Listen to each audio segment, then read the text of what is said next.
मी प्रतिभा गवळी नाशिक येथून बोलत आहे. मला 13 वर्षापासून डायबिटिक आहे.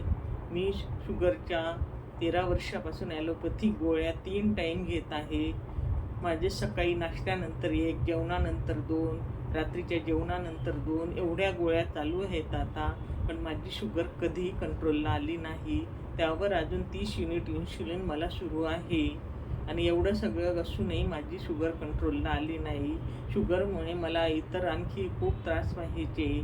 मला वारंवार लघवीला जाणे, तहान लागणे, मेंदूची आकलनशक्ती कमी होणे, कोणी काही बोललेलं मला समजायचं नाही. माझी पायातली ताकद कमी होणे, कोणत्याही गोष्टीत आनंदी उत्साही वाटायचं नाही. पूर्ण माझ्या चेहऱ्यावर प्रचंड थकवा दिसायचा. आणि त्यानंतर मला माझी HbA1ची 10.5 होती. कोलेस्ट्रॉल माझं 270 होतं. ट्रायग्लिसराईड माझे इथं 470 होते. आणि माझं 3 महिन्याचं मी जेव्हा सुरू केले अँटॉक टी आणि डी सुरू केल्यानंतर 2-3 दिवसातच माझे कॉम्प्लिकेशन्स हळूहळू कमी व्हायला लागले. 3 आठवड्यांनी माझी शुगर फास्टिंग शुगर 104 झाली. जेवणानंतरची शुगर माझी 150 झाली. त्यानंतर 3 महिन्यांनी पुन्हा HbA1ची टेस्ट केली.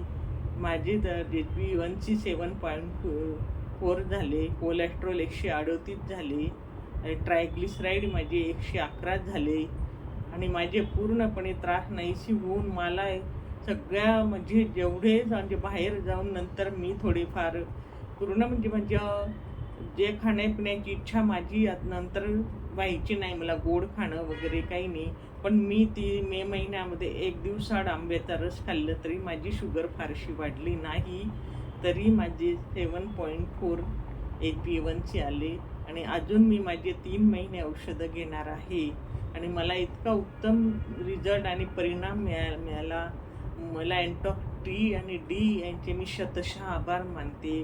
नसरीन दर्गा यांनी मला उत्तम मार्गदर्शन केले आणि खूप सहकार्य मला केले. माझे पूर्ण उमेद औषध घेण्याची वाढवली. त्याबद्दल मी नसरीन दर्गा आणि माझी कोल्हापूरची मैत्रीण रोहिणी यादव यांचे